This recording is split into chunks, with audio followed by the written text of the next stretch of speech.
The Evermore podcast is now sponsored by WFST Total Compliance. WFST provides fire safety requirements UK-wide to prepare you and your employees should the worst happen. Do what you do best and visit wfst.co.uk today. Enjoy the episode.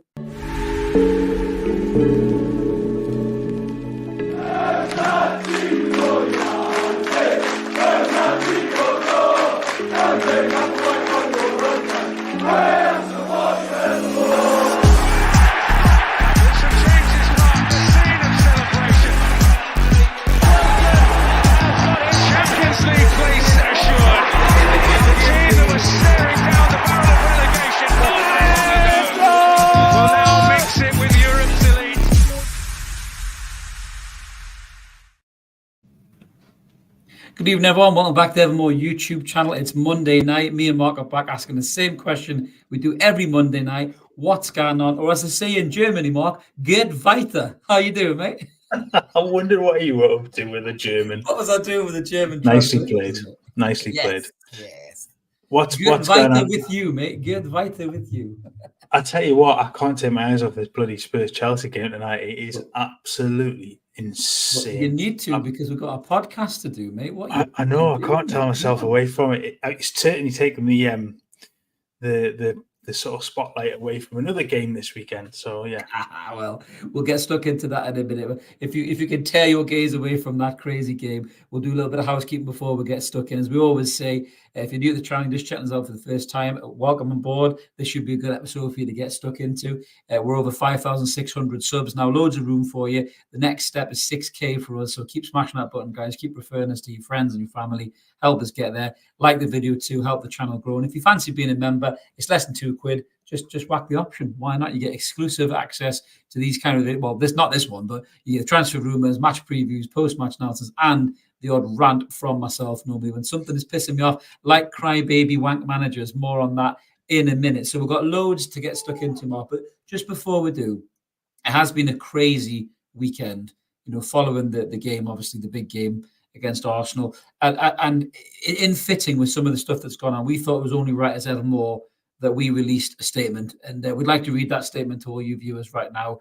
who are in the live comments. So just before we hear what you wonderful viewers have to say, the Evermore podcast wholeheartedly supports the right of Newcastle fans to make fun of Arsenal's childish antics after yet more unacceptable crybaby behaviour on Saturday evening. We'd also like to acknowledge the huge effort from our fan base to call out these wet wipes and stick up for the Newcastle players, coaching staff and fans, all of whom deserve better. We support the ongoing piss-taking of these sad crybaby pant pissers and hope we continue to achieve nibbles from the sad wanks. So there you go, ladies and gentlemen. That is the Evermore podcast statement. Enjoy it.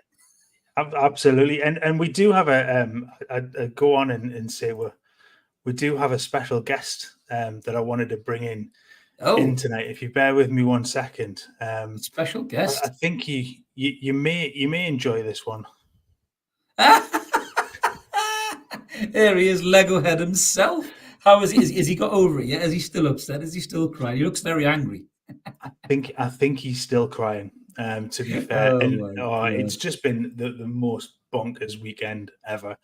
It's just, and I think it's been said. Obviously, Gary Neville tonight was talking about how the club statement as well is just. It's just awful the way it's been done, and they just need to move on. I mean, we're having great fun laughing at them and taking the mickey out of them, but they just need to move on. As Arteta said himself after the Liverpool issue, mistakes happen. If you think a mistake's happened, and I can understand that you think a mistake has happened, be furious about that. Be furious about the fact that your own team were absolutely dreadful. Exactly. Well, move on. There doesn't seem to be any of that as well, but we'll get stuck right in there. We've got loads of the guys in the comments, as you can see there, which is great. Even to you, Roger, even to all the guys that are in the comments, all the guys and gals. We're going to get stuck right into this now. So the first place, there's no better place to start, Mark, as we say. Gunners rattled, to say the very fucking least. Newcastle United obviously beat Arsenal 1-0 at St James's Park. With some might say a bit of a controversial goal, shall we say. We're going to kind of unpack that in a minute and talk about exactly what you've just been saying. Some of the best pundits in the games, Gary Neville, for example, has showed while this whole pant-piston situation that not just Arteta, but the entire Arsenal Football Club, the board of directors, I mean, what the fuck are they smoking doing that statement? We're taking the piss to a tongue-in-cheek one, but good gracious.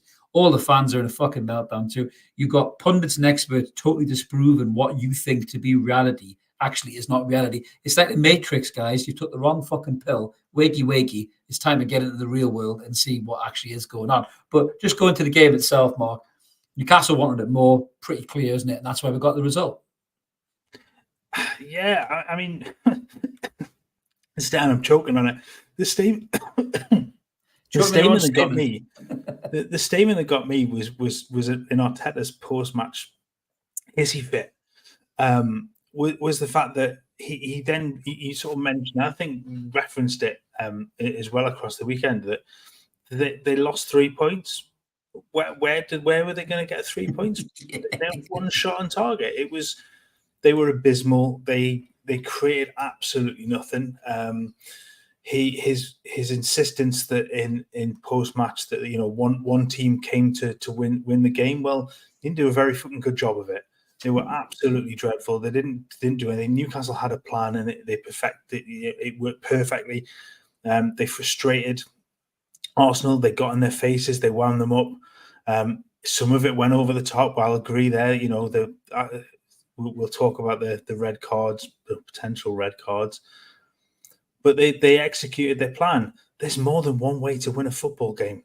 And Mikel Arteta has shown that he doesn't have the minerals for this. He really doesn't have it for a fight. And if he thinks his team are up for winning a title, he's got another thing coming. Because if he can't control himself, if he can't face the battle that that comes with playing teams that aren't going to just come out and try and knock the ball around them and things, they're going to go in for a bit of a battle with them. Then this team aren't going to do it. And they showed that at the weekend. There were so many players on that field from Arsenal that were just weak as piss. Saka was very, very poor. He was kept really quiet, didn't look up for a fight at times. Vieira, when he came on, looked like a sheet of tracing paper. The centre-backs were falling over left, right and centre. It was abysmal from them. And if he thinks they're going to get anywhere close to the title, he's absolutely wrong. Yeah, he is. I mean, it's a great comment there from Splat 1000. It was a bit of a throwback game. I think I said that in the post match. It reminded me of the games in the 90s that we grew up watching. And, I've recorded another rant, which hopefully we'll get out tomorrow morning, about a certain shithouse captain who won't shake hands. But I was saying, where were the proper leaders, the proper captains, the guys who used to fly in the tackles, like how Arsenal could have done with a Vieira or a Petit or a Tony Adams at that weekend game, and they might have stood a fighting chance. But a lot of those players just didn't show up at all. I mean, I think there's two ways to look at it. I think one way from a Newcastle point of view is how we've evolved in these games. We don't roll over for these teams anymore. No. We stand up with our chest out and say, right, we'll bring it to you. And I think one of the best things that's happened, and almost subconsciously, because he comes across as such an articulate, calm, mild-mannered guy, Eddie Howe has really got under Arteta's skin ever since that 0-0 draw at the Emirates. Whether it's Tyndall or Howe, I would probably bet on Mad Dog, to be fair. But they've got under his skin, and Arteta has came up to Newcastle both times now when they fluffed it and they got beat 2-0 and lost the Champions League. And on Saturday evening, he's come up to Newcastle and he's not playing the Arsenal game plan. He's not playing like he plays against other teams. He seems to have some kind of mission in his head that this is the way we beat Newcastle. And it just doesn't work. I mean, every time he's tried it, it has not worked. When they haven't played their game. And I think somebody said before, deflection tactic. I think it was Mark in the comments. And he's totally right. It is a deflection tactic. The reason that Arteta's had a meltdown and acted the way he is, it's almost vintage. Yeah, there you go, Mark. Good comment. It's almost vintage Mourinho tactics, is take the heat off your players by saying something ridiculous and sensationalist and putting all the kind of, onus on what you've got to say. But the bit that makes me concerned about this, we'll go back to the game in a minute, but I'm going to put this question to you. Does Mikel Arteta have a responsibility here to not use inflammatory language? Because the aftermath of this, and we'll get into this in a little bit, but the aftermath of him acting the way that he has, the way it's trickled down to his players, the way the fans have reacted, he's really instigated a lot of animosity in amongst the two clubs, the fan bases and everything else, just by behaving the way Is that an inexperience of a manager? I mean, Eddie Howe's a similar age to him, but he's not acting that way. Is it just because Arteta's a spoiled brat, or is it an inexperience as a manager, Mark? What do you put it down to? Class. Simple as that. One has class, one doesn't. Look, if things go wrong, and we've seen things go absolutely awry for Newcastle at times, you've only got to look at the simple one to go back to every single time is the Joe Willock disallowed goal. Yeah, Crystal Palace last season. Jesus Christ! Did Eddie come out and stamp his feet and throw his toys out the pram? No, he didn't. He was furious about it. It shouldn't have happened, but it did. He got on with it. Move on. He's very eloquent. He's very classy in what's comments. Even the comments he made at the weekend, and you touched on this in post game, or the rant. Even his comments about the red card were classy. You see that from the other side. No, you absolutely don't. And this it is just the class of man. I don't agree that what Arteta has done then incites what's then happened from some of their fan base in terms of the comments that then come back out of social media. He has nothing to do with that. But what he has to do, and I think the FA have to haul him over the coals for this, because he's called in. Obviously, yeah, you question the refereeing standards. We do it. The refereeing standards are shocking at times. It's the way that you do it. And it was so over the top. And it does trickle down at the players. And you kind of see from the reaction. Sorry, that's a great question. We've got to put me into Trader's question there. Is Arteta a bigger pussy than your cat? I'm willing to bet he probably is, mate, to be fair. I can't disagree with that thought whatsoever. But your cat's better behaved. Well, yeah, I think the cat is much better behaved now. It's just, I say, it was the manager's lack complete class in the way that he's handled it.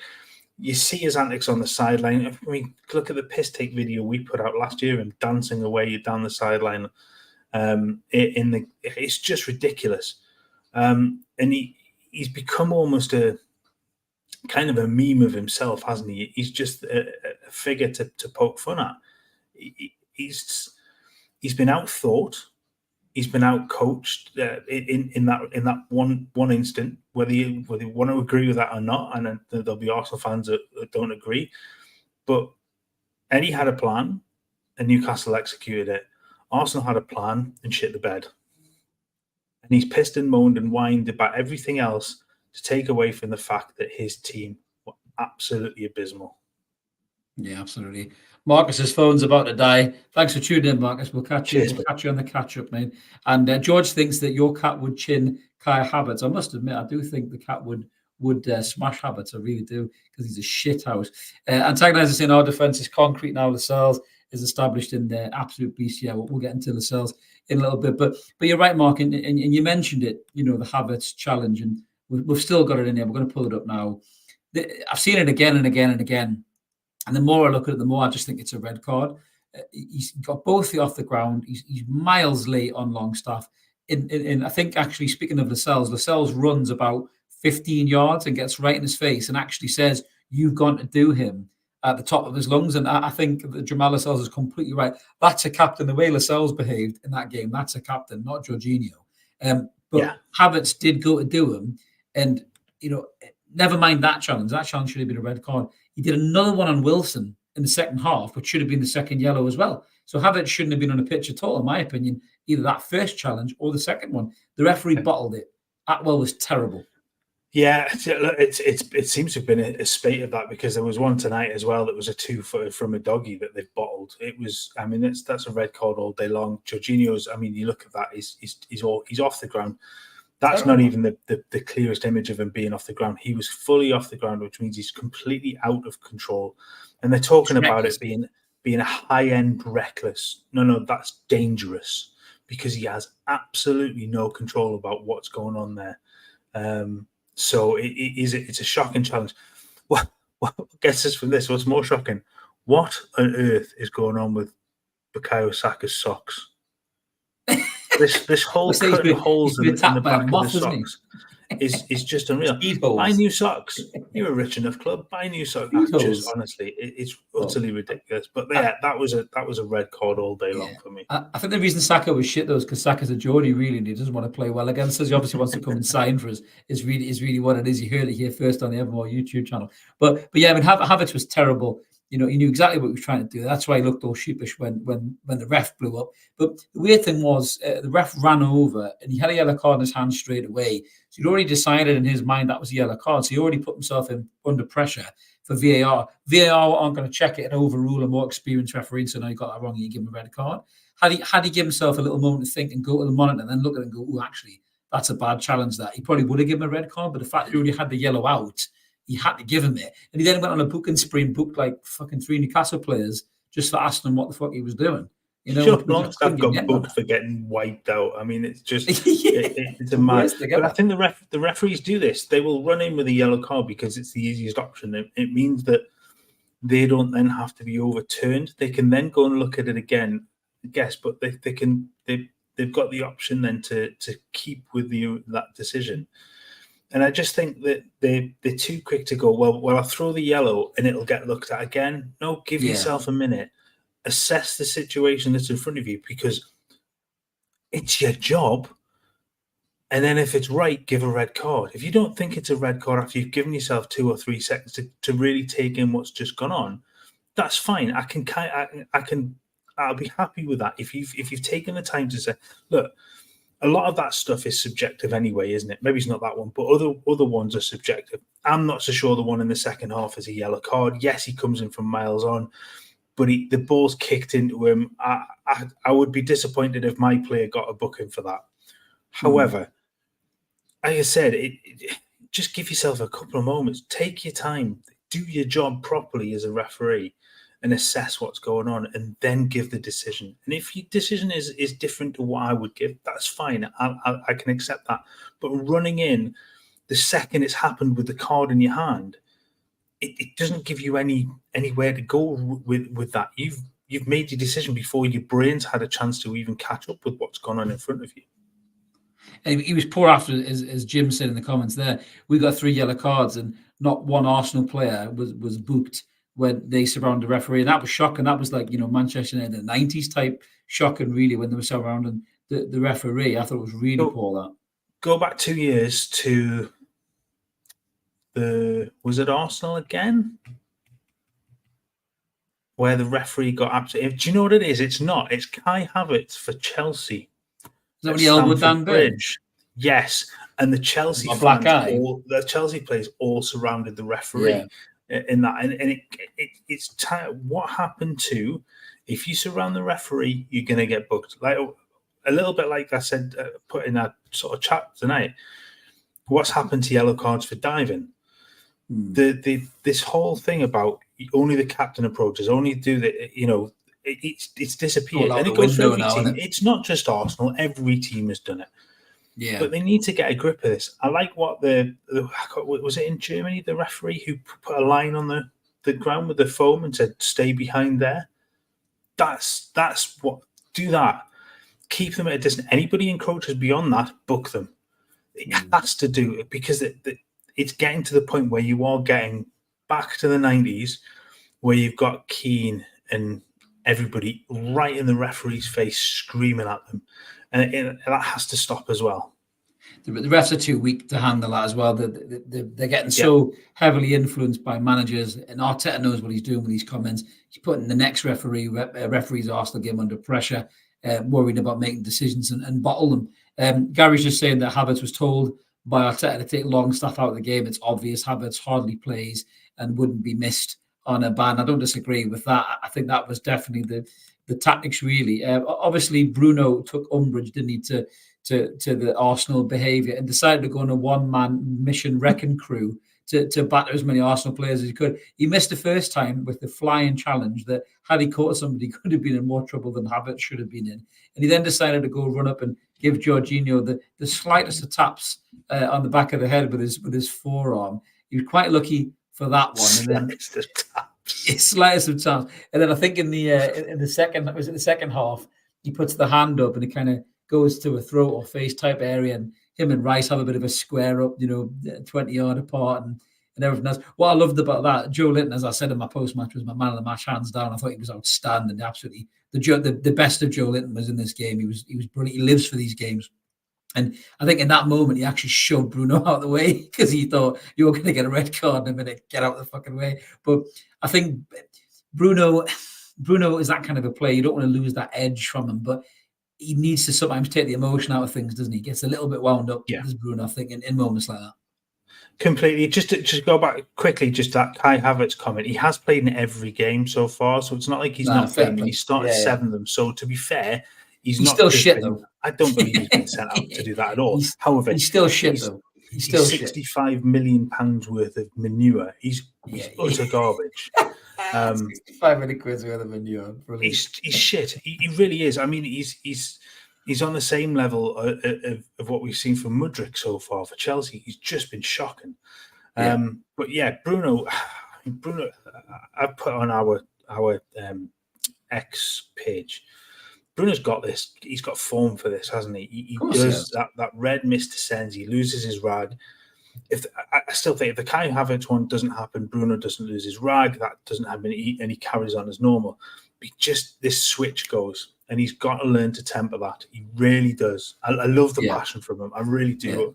Yeah. I love watching Bruno play. I love the fact that he gets a little bit fired up every now and again. But there's a line, and he crossed it again, and he should have been sent off. I mean, I'm sorry. You can look at that any which way. You can take your own black and white glasses off for it now, because that was a red card. He's forearm smashed him in the head, and he's done that. Extremely lucky. He's done that on purpose. That is not accidental. That's not borderline. That is a red card. Yeah, I love Simon's comment there. Bruno's reaction was Latin American goal. It was so over dramatic, wasn't it? But I'm starting to wonder, and maybe we should try and get David Batty on the show, because I'm starting to think that David Batty went and did a football school in Brazil for like a summer or something like that, because Bruno Guimaraes seems to be the most un-Brazilian player when he goes into these challenges. I see shades of David Batty in there, and I love David Batty as a player, as you rightly know, but Batty was the king of the shithouse, tackle or punch in the back of the head running. He lived for it. He loved it. And we loved him for it. But Bruno has that bit of needle, and I love that. Absolutely adore it. As George is saying there, he absolutely denies his horrible suggestions. But anyway, it was a forearm. Take those glasses off, George. Exactly. To be honest, George, I think Jorginho was a disgrace getting in the way of Bruno Guimaraes' forearm. I just think it was a real dirty move by Jorginho to try and get our player sent off. I just can't condone that kind of behaviour. Yeah, definitely, Mark. I love Batty as well. Batty was mint. Bit of Batty love in the comments there. Absolutely. Kev loves Batty too. He was a battler and not an Arsenal bottler. Oh, yeah. He certainly wasn't in it. I love the Nicky Butt thing when he grabbed him by the throat. That was, one of the best things about that, if you go back and watch that game, I don't think it's the 5-0, is it? I'm not sure it's the 5, and I think it's when they beat us 1-0, I think, as memory serves. When they beat us 1-0, when Cantona scored. In that moment where Batty grabs him by the throat, Cantona comes in, and then big Les Ferdinand appears, and Cantona just slowly moves away to the left because he just sees the size of Les Ferdinand and goes, "No, getting involved in that. Not at all. Exactly. No. I don't fancy that. You're just not going to mess. I mean, Cantona could kick the best of them if he wanted to, but even he had his head screwed on it at times, didn't he? He knew when to battle and knew when to not. When to hold and when to fold. And given the fact that Les Ferdinand was just like absolute solid granite, I wouldn't fancy a scrap with Big Les, to be fair. I saw him on Sky recently for one of our games. He still looks fucking brand new as well, doesn't does Big Les, to be fair. He's looking he's aging very well. But going back to the main point of the Arsenal, the Arsenal backlash and the fury and everything else. Mark's had a super duper stat computer working overdrive here, which he'll show you in a minute. But we're doing a tongue-in-cheek club statement. Their club has completely let them down as a football club. I think Gary Neville said this on Sky. They will look back at that in years to come and be embarrassed that they made that statement and they backed Arteta for that ridiculous statement. Arteta should actually have to come out and apologise for losing his marbles the way that he has, but he won't do. He'll stick by his guns. But going back to the facts, Mark, the facts. Arsenal were piss poor. Show them what you got there in your little stat computer, and you'll back up the fact that they were shit. I think it's just little bits and pieces, and it's not an awful lot. But the main thing you take from that is that they had an awful lot of control of the game, but created absolutely nothing. The threat that they have is just absolutely non-existent. The shot map is the telltale one. There's nothing. Yes, Newcastle don't have as many shots, but they have double the number on target. They created the better chances. Yes, Newcastle's XG is much higher because of the goal it's been tapping effectively from Gordon. But I think from looking at that, you just think that there's an awful lot of pass from Arsenal. And again, it's almost to kind of go back to Wenger days. There's no end product. They were absolutely toothless up front. And Enquiries was useless at the weekend. They miss a striker, a proper striker. And he scored a hat-trick last week. But you've got to look at who he was playing. Put him up against a good side, and then Enquiries just can't do it. He's not that quality. But the rest of them just there was no ingenuity from them. There was no cutting edge from them. Martinelli was as close as they got to a match winner, effectively. From them, I thought he was very, very good. If being not being spectacular, he didn't create anything. He did up until that last part, and that last part as a forward is the crucial part. But you come back to Arteta's the way that he set up it, and his comments. I said at the beginning, his comments about one team came to win the game. Well, you absolutely didn't, because if you come to win the game truly, then you would be creating chances. You would have hammered Newcastle in terms of the stats based on what you've created. 14 shots, yes, they could, but they were all awful. They had one, and Nick Pope could have slept for a week before he saved that shot. They didn't do. I repeat myself. They just didn't do anything, and that's not a sign of a team that is really come to win. And you go back to that. You just can't have one way of winning a game. You've got to be able to adapt to the opposition in front of you. And if Newcastle are denying you the opportunities to create what you would normally create, do something different. And they just couldn't. They just couldn't. And you see that from those stats. It was all the same stuff over and over and over again, and it wasn't working. Yeah, absolutely. And to be fair, Jules is right there. The time wasting they did was just horrendous, really.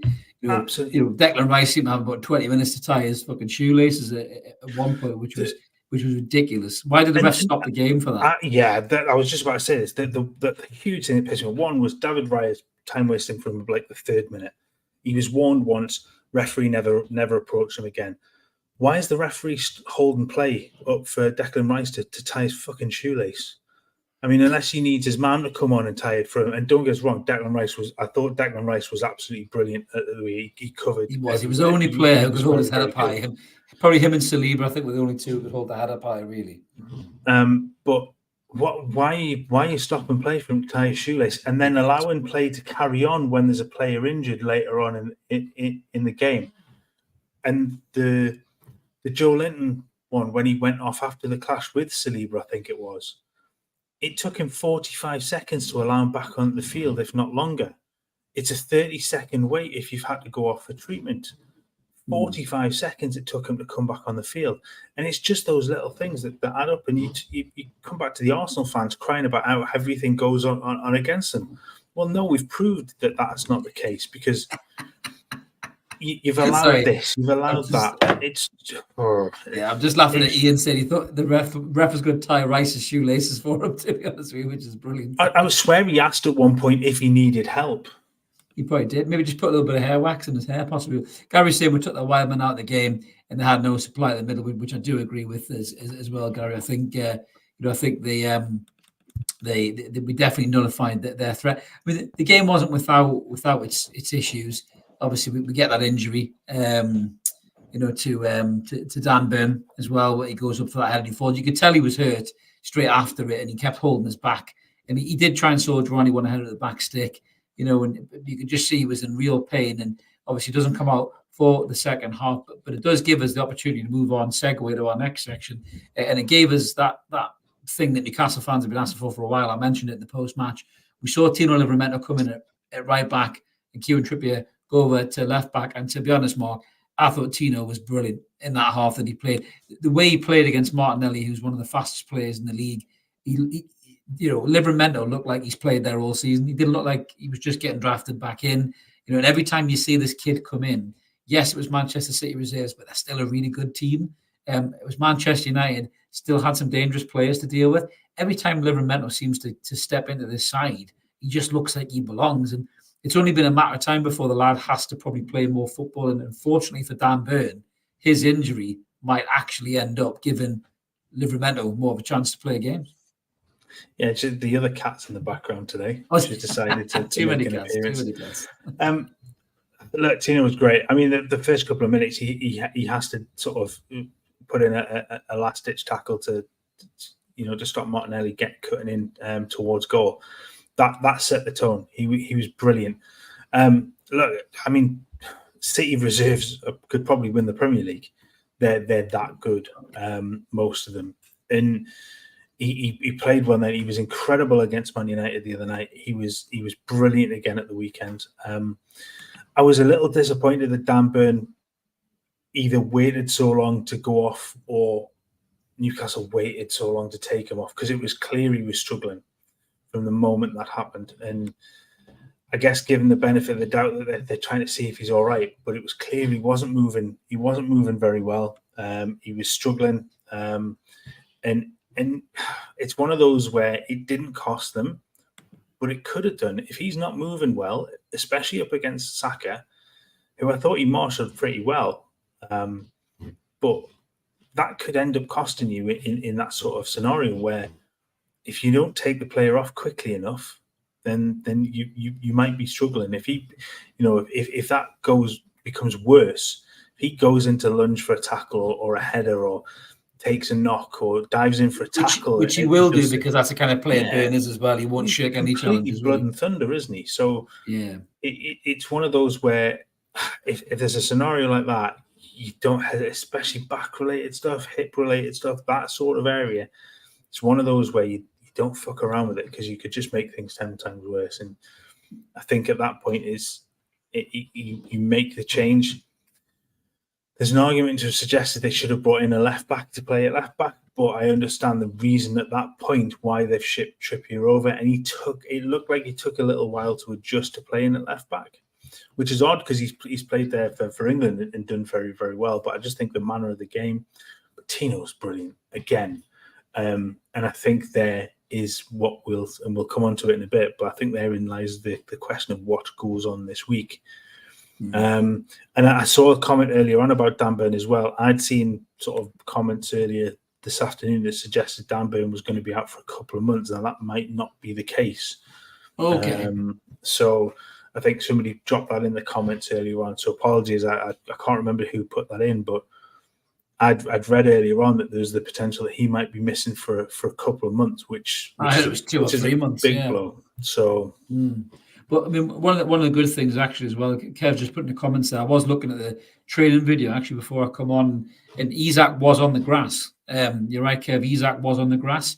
But I think Howe said he's going to get him back in after the international break. I don't think he'll rush him back at all. No. But if he's on the grass and he's looking sharp and he's moving and he maybe gets involved with the lads and plays a bit, almost a bit like how quick they pulled Louis Miley back. I know that was only a glandular fever illness as opposed to a muscle injury, but they might have Isak on the bench, possibly for a 10-minute cameo or something if he thinks he's fit enough before the national break. But I'd be quite happy to see Isak take his time, because we need him fit. We can't have him coming back too soon and doing himself in again, really, Mark Cameron. So I think it's important that we give Isak enough time to mend, really, because I think this is the reason these niggly injuries keep coming back. He's coming back too quick. Absolutely. Look, you don't rush him back tomorrow night. I wouldn't even have him anywhere near the bench for tomorrow night, because I just think for what's gone on, it's too soon, given the fact that he's broken down quite quickly this time around. And Bournemouth at the weekend, followed by a fortnight's break. You go from there. It's you wait until the end of the international break and then assess where he is before the next game back. I wouldn't have him anywhere near, unless there was a dire emergency, which that I can't see there being, but you just don't risk him. Not at this stage of the season, because if you risk him now and he breaks down, he could be gone for months. Yeah, absolutely. Well, to me, I really think that Tino will play against Dortmund. We'll get into that in a minute. We'll do a little bit of a Dortmund preview, but just moving on to a bit more of a disappointing segue, I think, really. But we touched on it earlier. We all saw, but we'll kind of talk about this, I suppose, briefly. But we all saw the absolutely disgusting, diabolical abuse that Joe Willock and Bruno took online, racial abuse from, well, I don't even know if they were Arsenal fans or not. They were just trolls doing what they were doing. But it was so disappointing to see for a lot of reasons. Obviously, for the fact that racism is abhorrent and has no place in 2023 at all, never mind in football, but in normal society as well. But I think what was really disappointing about it, Mark, as well, was it coincided with that stupid statement from Arsenal. And they seem to put more effort into a statement about the whingy-faced manager than it did actually about, basically just denouncing the racist abuse that those players were having, especially as one of those players was one of their fucking academy graduates in Joe Willock. And there was no empathy. There was a 2-line X post from Arsenal. I thought it was really piss poor by them as a club. But in general, Mark, it's disgusting, isn't it? We've got no room for that shit in 2023. Absolutely. I thought Arsenal's response to it was shocking. To put out an official statement on their website about backing their manager in his toddler rant, and nothing on their website in terms of a response to what their supposed fans, and we don't know, but this seems to happen every time, and it's not getting any better. The social media companies have to do a better job of preventing this happening and getting rid of these messages when they come up, and getting rid of the users that are doing this. But it's the fact that they've not come out with a proper statement about that when they have about Arteta pissing his pants, and just put a 2 or 3 line post on social media, and that was in response. And in fact, I think it was a quote tweet or a quote post of Newcastle's statement. So Newcastle put out the statement, and then rather than put their own, they've then sort of jumped on the back of Newcastle's and then posted it as that, rather than their own individual statement. It's not a good look. And TalkSport were talking about the optics of things today. The optics of that is shocking. The whole thing is shocking, because, I mean, you're right. It just has no place in society at all, regardless of the year, regardless of whether it's football or in general. And the fact that it's one of their own, they've sold him on, but he still remains that he is one of theirs. He grew up there as a footballer, and it's just it's utterly shocking. And whatever really, other words you want to use to describe it, it's awful. It's really poor. I mean, it's some good comments there from the guys about it. Simon saying the diabolical trash players of colour have to put up with this maddening in the sewer where these people who reside, and Arsenal's response was pitiful. What is the must do for your self-worth? Awful, absolutely. And Mark is saying, agreed, a former Arsenal player receiving abuse deserves a stronger response. Poor ref. I mean, how much Joe Willock have felt with the lack of action from that football club about that. It must have been so disappointing to him and his family and everything as well. He'll still have, friends in I think him and Saka are really close as well. What would Saka think about that? Do you know what I mean? He'd be thinking, what the fuck's going on here? I mean, Arsenal have been a club for years. They've got a rich heritage of black players who have really done a lot to help kick racism out of the game, or try to improve, kicking racism out of the game. And they should all be disappointed in the way that club behaved. I totally agree with Ian's comment here. Those pathetic racist bastards are not football fans. They're just looking for an excuse to spit out the pathetic abuse. Arteta gave them an excuse, though, and he needs to grow up. I think that is, absolutely. And I think it's not what he intended, as Mark said, but I think when you stoke the flames like that, you are going to get these dickheads coming out of the woodwork. And if that's true, Alan, that's really disappointing. If they're dismissed on all the Arsenal channels, then they need to look at themselves as well, because that's disgusting. They should be talking about that and highlighting that. If any Newcastle fans did that, every single Newcastle fan content channel would totally totally denounce that and say how vile that was. Every single one of them. I'm perfectly happy to call it any piece of shit that results to any form of abuse, whether that's racism, sexism, homophobia, anything along whatever lines. It's awful. I don't mind. I don't care who it is that's doing it. I'm quite happy to call you a shit, because that's quite frankly what you are. You've resorted to that, and that's just, it's abhorrent. I think the thing that gets me from some of that, it's the makeup of the team that they're supporting as well. Look at the backgrounds of the players that are in your own team, and the history of Arsenal, especially if you go from the 90s, who are the greatest players to play for Arsenal in that period of time? Ian Wright, David Rocastle, Rocastle, Ashley Cole. What's the lad from the 80s, the back end of the 80s? Is Michael Thomas. Michael Thomas scored the winner, the new championship. Thierry Henry. Yeah. The list goes on and on and on and on and on.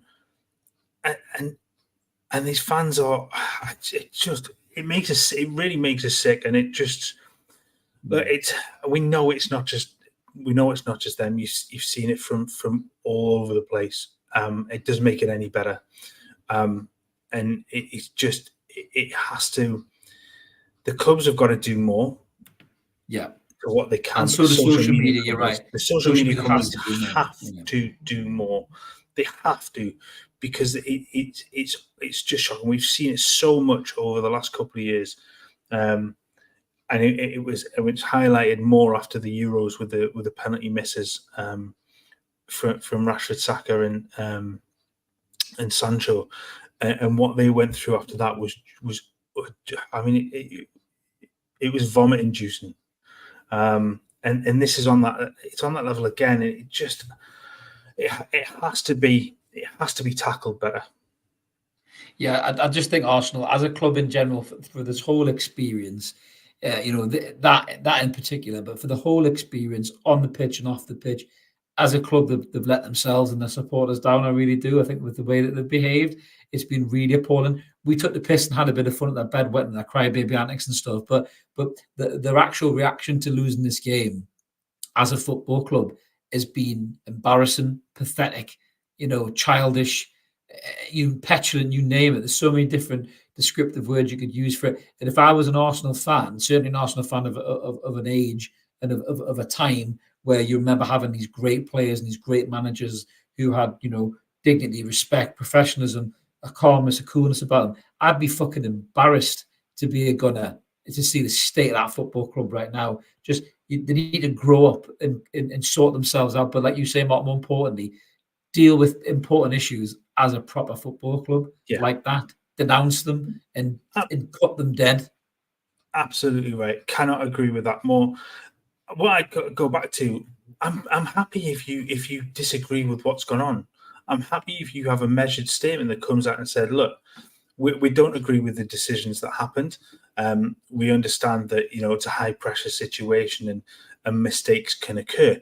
Funnily enough, almost exactly what Mikel Arteta said after the Liverpool goal was disallowed against Spurs, which I think we may have a copy of what he said in here. Oh yes, spot the difference. So yeah, I mean, spot the difference, and this is within a month of each other, and I'm quite happy for you to come out and disagree with the decision and say, look, we think that, and you can come out, and we've done it ourselves, that you come out and don't agree with the standard of refereeing. I think the standard of refereeing is shocking. Outside of those decisions that are contentious, the refereeing at the weekend was absolutely awful. That was dreadful. It was shocking. Yeah. The game completely got too much for him. But come out with a measured statement. If you want to then put a complaint into the PGMOL or the Premier League, do it through the proper channels. Yeah. Don't come out in the way that you've come out and act in the way that you've acted. It just it shows the level of mentality that of the manager. And I said before, I just don't think he's got the stones to be able to to manage a club at the level that they're at. Because if he's going to act like this for this sort of decision, what if that becomes a more important game, a Champions League final? God forbid they ever get there. Any cup final, the last game of the season, and they're going for the title and something. You can imagine what the reaction is going to be like. He just doesn't have it. And if he's going to get wound up by a game in November, then he's really got to take a long, hard look at himself for this, because it is just awful. And the club as well coming out with that statement, it's pathetic. Yeah. It is embarrassing. Tim's completely right there. There's only two managers with any class in the Premier League, that's Eddie and Pep, by the looks of it at the minute, because a lot of them just seem like a bunch of whiny faced bastards. But we're going off on a tangent there. So yeah. Just about, we could be on about this all night, but just to talk about the goal itself, because Kevin said we haven't talked about the goal. We did talk about the goal. Yeah, we did talk about the goal in the post-match, Kev, but just really quickly, what was before we move on to the next section. So there was three things. So the first one, it's not out of play. I think everyone's seen that now. When you look at the angle of the ball from a different perspective, I think Gary Neville's done a great video to prove it tonight. The whole ball is over the line, so the ball is not out of play. That's number one, done. The ball into the box. You could argue if Joe Linton's hands are out. People have slowed down still images of Joe Linton's hands going down to Gabriel like that, but Gabriel is already on the way down. Mark, you said this. He has to be stronger, hasn't he, with this challenge as a centre half? You can't go down like a fucking deck chair on Whitley Bay Beach, can you, when you're going for a fucking header, man? You've got to be stronger than that. You're a big, tough lad playing at centre-back. You've got to be a hell of a lot stronger than that. And he was as weak as chips at that point. And, I mean, my biggest thing for this, what on earth is David Raya doing? How has he been... What ball is he going for? How has he been missed in this whole thing? And I haven't seen too many people go for him, really. But his goalkeeping in this is that ball's been put in from that far away. And he's so far forward that the ball goes over the top of him from 10 yards. It's such poor goalkeeping. And you then come down, and I get it. Look, you can have a decision, and you can look at that and think it's a foul or not a foul. I'm not going to disagree that I don't think it was. It's one of those that, look, if you're going to give a foul for that, you can then disallow every goal that Peter Crouch ever scored with his head, because that's exactly what he did for every single one of them. Probably a lot of shearers as well, probably, in all fairness. Absolutely right. So the defender's got to be strong on that. If it's given as a foul,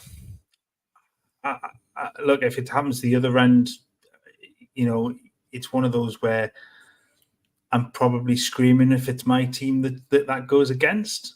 But at the same time, look, I can kind of see it if it's given either way. I don't think it was a foul, but I would understand if the referee had gone, yeah, I think that's a foul. I'm not going to have too much of a hard time going with that. The handball, you can't tell where it hits him.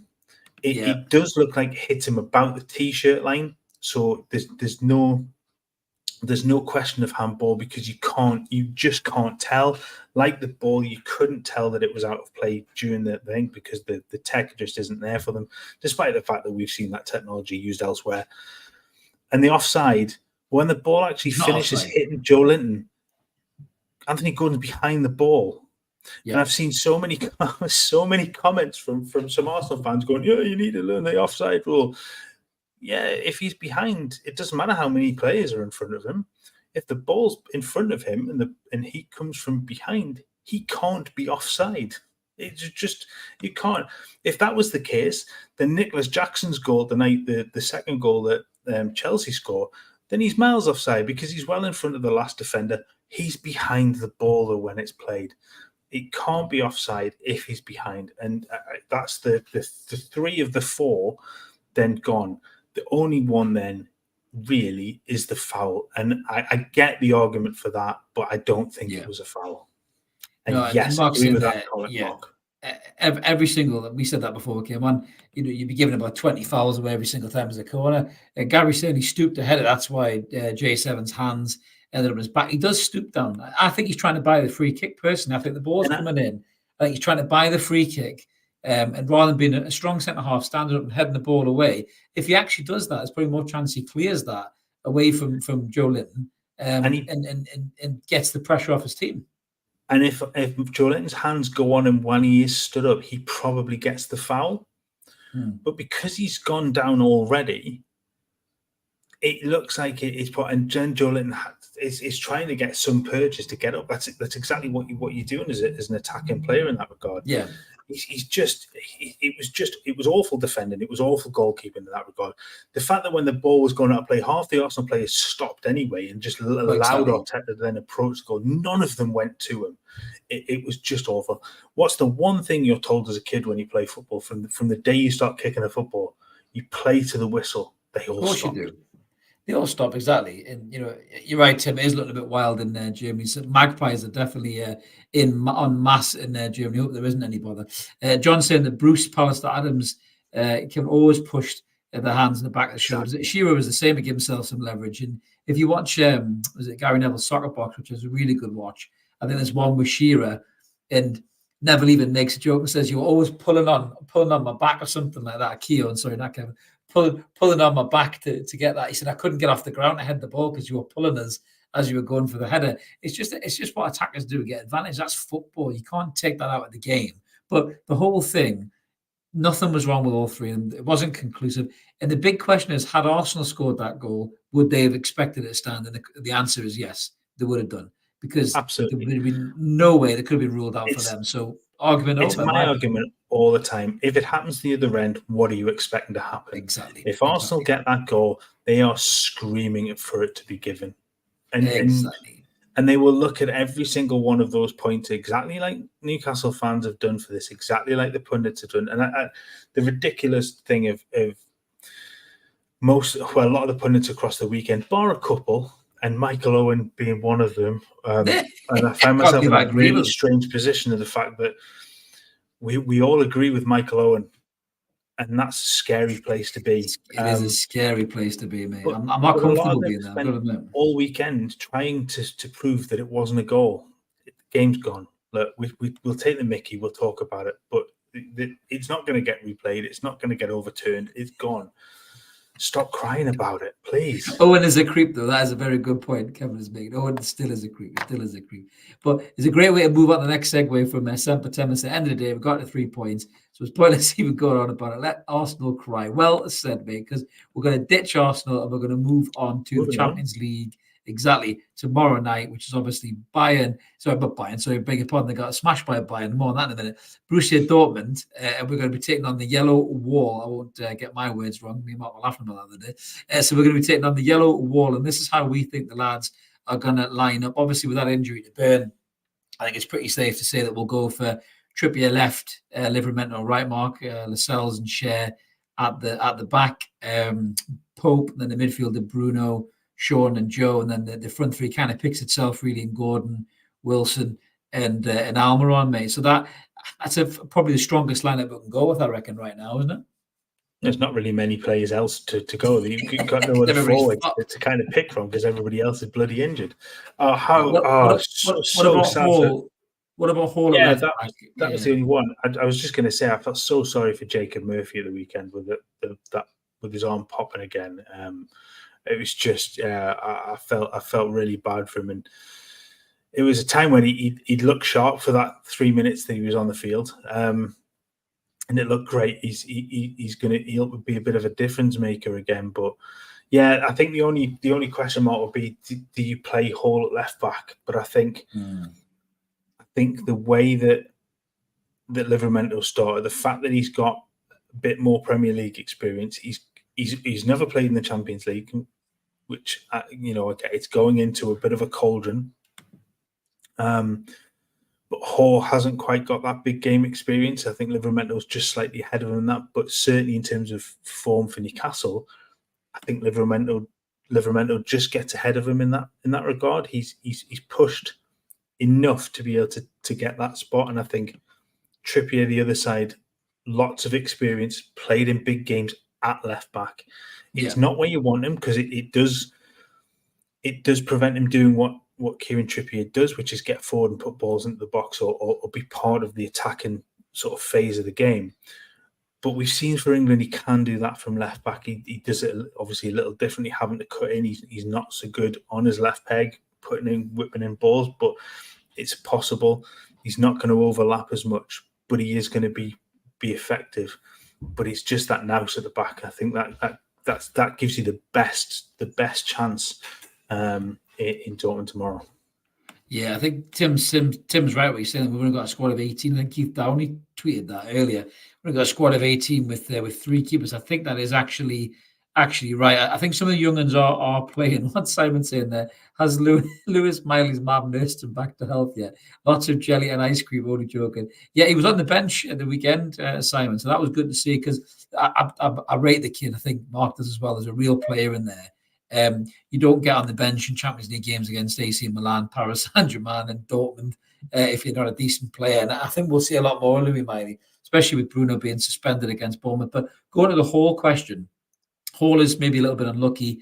I think he was excellent against Manchester United, but there was the defensively, I thought he did give his winger maybe too much of a yard on him compared to Livramento. Livramento seems to give them that yard, but he's got that pace to catch up. And Hall is quite quick, but he's not as quick as Livramento. So I think sometimes he did look a little bit out of position.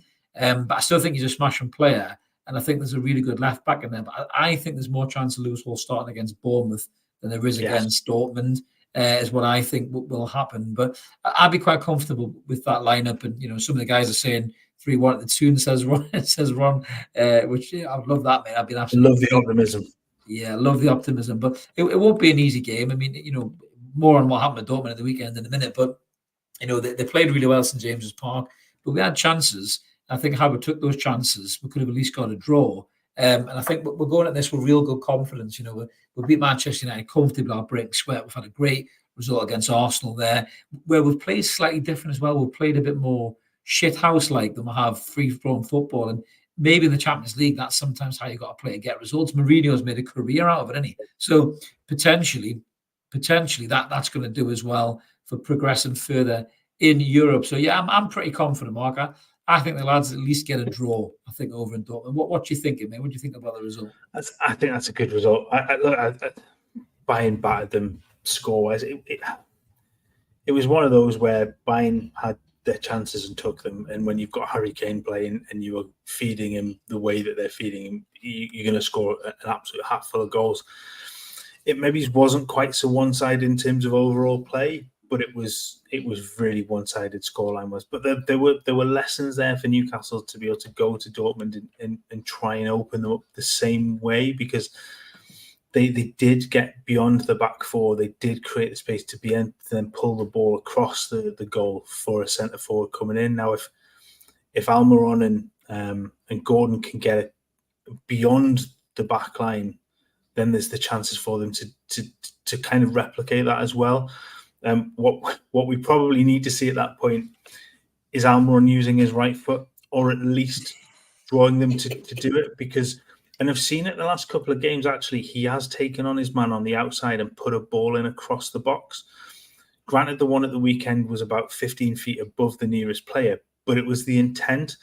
And I've always said that it almost doesn't matter the outcome in that sense. He can overhit the cross. It's the intent of doing it, because it then puts the defender on notice that actually he could go either way here. And we've seen for the last year and a half that 99.9% of the time, Miggy's going to go down the right-hand side, cut back, and either play the ball into Trippier or somebody towards the edge of the box. If he just bursts down the right-hand side to the byline and puts a ball across, it just gives the defence something else to think about. And if he catches it right, you've only got to see where the defender sticks a toe in and the ball goes in the back of the net as an own goal, or it gets to Wilson, who's going to be that kind of fox in the box, isn't he? And if you're putting balls across the 6-yard box, that's where he should be. And it just need to see that a little bit more. And then from the other side as well, from Gordon. So again, not always cutting in, beat your man on the outside and put the ball. And we know Gordon can do that. And we just need to see a little bit more from Mig in that regard. And then Livramento on the overlap as well can absolutely do that, the way that Trippier has done it too. Yeah, I think Alan's probably got a good point there. Gordon moves to centre forward and Willock coming on maybe 70th minute mark. But I don't think Willock will start. He looks sharp. He's looking sharper and sharper every single week. But I think because he's such a big player for us, I think Eddie's going to, bring him back in slowly but surely. But you can see even from that cameo they had against Dortmund and St James's, the pace that's come back into his play from that moment, 2 games on. He looks like a different player altogether. That zips back, that speeds back. The reason we score that goal at the weekend is because of Joe Willock's pace and athleticism to chase a ball that nobody was willing to chase. And I think at the minute to have him as an impact sub is phenomenal. If you're still in that game, 70 minutes in, and you bring a player like Joe Willock off, Dortmund won't be able to bring a player like that on the pitch with that level of dynamic speed and creativity. So if we can have a player like that to come on, then I think that's a real asset for us at the minute. And as he gets back to fitness, then he'll be in a position where he can maybe start. And I think when Joe Willock is at a level where he can start, Mark, that might put the pressure on Miggy. Potentially, Miggy might drop out the side, Gordon move right, and then Willock come in the left-hand side, or maybe move him and Joe Linton about possibly.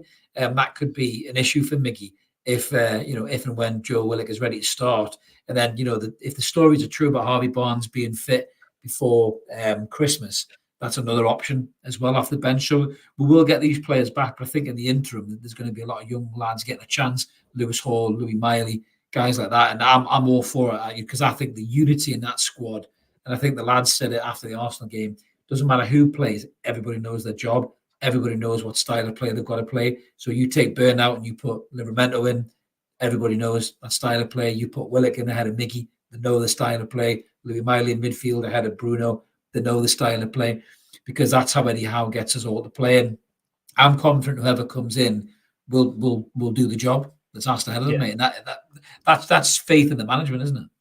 Absolutely. And going to that comment about Gordon going centre forward, how good was he though on Saturday when he switched from being a wide player to playing through and he switched on? He's so quick to be. He understands the role that he then has to play from being the wide player to the centre forward, and goes back to the Euros in the summer where he was so good in that central role for England. And you don't want to have to rely on that, but it is a good solid backup if you need him to play there. But then you need somebody else to play down the left-hand side. And Willock being fit again is huge in that regard. But those, like I said, the comments about those runs from Willock, his dynamism to run with the ball, to get forward, to never give up on lost causes. I mean, probably 90% of footballers leave that ball at the weekend because it's going out of play. Yeah. And he was just not willing to give it up.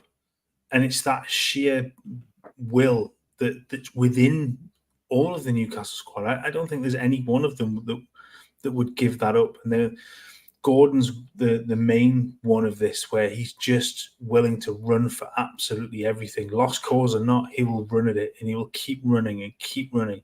And that then gets the crowd pumped, and it gets everybody else pumped because they're then now willing to get involved in that too.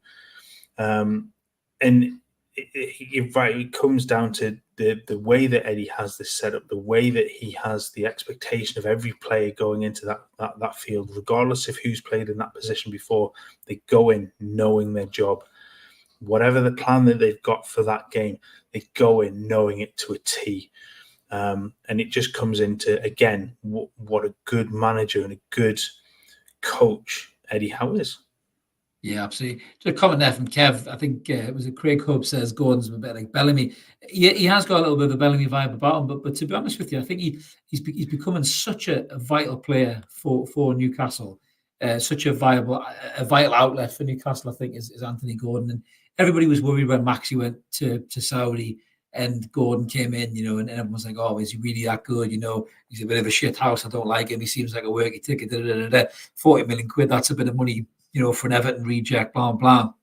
And this lad has completely disproved all of that, not just from Newcastle fans, but everybody, other football fans, pundits and everything else. And right now, he's looking like one of the best footballers in the Premier League and a player that should walk into the fucking England squad the way he's playing, the way he impacts games. his flexibility across the front three. For me, he's a gem of a player. He really, really is. And I'm so excited for what he can go on to be. He's got 4 goals already this season, and he could easily get 10. He could easily get 10, this season, the way he's playing, because he's playing so well. I still think we need to look at a backup centre forward in January, in my opinion, because I don't want to see Gordon having to be that player. I want to see him torturing teams out on the wide. Who's Maxi, Chris? You've had a fucking drink tonight, Ian. I think every Monday you must be on the pop, you son. But he's got that much pace. He's a threat to any side in Europe. I think there'll be teams in the Champions League, prestigious elite teams, that'll be fucking worried about Anthony Gordon. I'm telling you right now, they'll be looking at going, fucking, I don't particularly want to defend against that bloke anytime soon. But it's great to see. We're going to move on to Out of Toon, or we'll be here till fucking midnight. The milkman will be rattling bottles. We'll still be fucking talking, I think, at this rate. So we're going to move on to Out of Toon to wrap the show up. So a couple of sections in Out of Toon. We've got to start with the team that we're playing tomorrow. Got absolute pasting at the weekend, thanks to this fella, King Kane, who has now got 15 goals in 10 games, is it, Mark? In the Bundesliga. He's smashing records all over the fucking place. They got beat 4-0 by Bayern Munich at the weekend. Dortmund. They got their asses handed to them. Is that good for Newcastle, or is that bad for Newcastle? I hate to sit on the fence. It could be either, because it could give them a massive kick up the arse, or it could get them totally disheartened for going into the game. And you're right, he has got 15 goals in 10 games in the Bundesliga, which is just ridiculous. There's 15 goals and 5 assists in 10 games, so he has 20 goal involvements in 10 games. Ridiculous, man. I mean, he is going to, if he stays fit, he is going to smash records in the Bundesliga this season. I feel, and it just proves what a good goal scorer, isn't it? If you play as a centre forward, Harry, you're gonna score a shit ton of goals. The posh SPL, Simon says. Brutal. I love it. Brutal. I love it. No, it's going to be all, because I think they did have a few players that played against Newcastle that were on the bench the weekend. I think Mecha that was on there. I think the young lad, is it Mukoku that's come back? He came off the bench. He missed a sitter actually about 3 yards out. I think he fluffed one over the bar. So he's just come back from injury. So, and then you've got the likes of I think Haller was back again. They do have some players on the bench now that I think some of them are a little bit more fit. So they did save some of their legs, but they're still dangerous. I mean, look how well Marlon played at St James's Park. How good Marco Reus was. I almost wrote him off, but he was exceptional. And it's that experience again. Big games. He's got plenty of experience in them. It's going to be a different kettle of fish. I mean, the Bayern are ridiculous in that league. It is. I mean, the joke about the posh SPL, it's almost bang on, isn't it? Because it is a one-team league. Really, nobody's going to get close to them. Not this season, especially now the likes of Haaland are long gone. Nobody else has anybody like Harry Kane, and there are so many players in that Bayern squad. But Dortmund is still a threat. They're going to want a huge reaction from that pasting at the weekend, and they'll go in. And I think it will be completely different to the way that they faced up at St James's Park. And I said this before, that they'll be a little. I do feel they'll be a little bit more on the front foot, pushed on by the wall. And I think that almost plays into Newcastle's hands, because Newcastle will do a little bit like they did at the weekend and sit off. And that was noticeable actually against Arsenal, that the way that Newcastle defended wasn't to press as much, so that they allowed Arsenal to have a lot of the ball and then close them down closer to the goal. They didn't rush forwards that they've done. You go back to the City game of last season where they were in their faces constantly. There was a little difference. If you look at that metric that I had up before, again, I think I've actually taken it down now. But the passes per defensive action was a lot higher than normal. It was around about 12. So they're allowing much more passes to go on before they get in the faces of the opposition. And I almost think that you will see a little bit of that, where they will just bide their time and then utilize that pace of Miggy, that pace of of Gordon, potentially Willock later on, to try and just take the game and play a much more counter-attacking sort of way. But I'll be proved wrong, because I always am. We never know in Newcastle these days. You think they're going to get a draw and they're going to win. You think they're going to get beat and they get a win, or a draw or something like that. But yeah, I think Gary's saying there as well. I think we're in a different state of mind in that Dortmund game. We've got our mojo back for tomorrow, which is right. I think we are going into this full of confidence, but we are a patched up side. I think we know that. But I think as we said at the start of the show, as you just said there, Mark, we've almost stumbled across a different way to win. Without playing that Eddie Howe press intense kind of style of play, where you let the other team come on you a little bit, then you turn the screw when you need to, and I think maybe we'll see those same tactics applied, against Dortmund tomorrow, rather than what we maybe try to do at the St James's Park, But it's going to be a fascinating game. I think the game at St James's was really close. We could have easily got a draw in that game. I think if we'd taken the chances early on, if Gordon had taken his chance early on in particular, we could have got that draw. The two that hit the bar as well. Exactly. Wilson hits the bar, gets in behind. Wilson looked a little bit better at the weekend, maybe playing a bit less on the shoulder and more as a hold-up striker and bringing people into play. And maybe Wilson will do the same thing against Dortmund rather than trying to get in behind like he didn't do in the home tie. But it'll be a fascinating game, I think. I really do. I really, really do. So it's going to be fantastic. Yeah, we've got one more to do, Jules. We're nearly wrapped up. It is a school night, Jules. We're keeping you awake. Sorry. So, yeah, it's because Mark's on a ramble tonight. Mark's on the football ramble tonight. But my brain's on. I think the Spurs game's got my brain completely gone. Because you're a night owl. Mark's a night owl. Mark's one of those guys up at 2 a.m. still doing shit where we're all snoozing. So that's why he's going on, Jules. But one last one, and promise it's a good one. So the next Out of Tune, or the last Out of Tune we're going to end on, is there's news of potentially, in my opinion, the single most overrated player that we've seen in our generation of football could potentially be banned. Well, for 2 years, they said it could have been up to 4, but 2 is probably more likely. And it's this shithouse right here, Paul Pogba, who's basically lived on the back of Kante carrying him a fucking World Cup winners medal.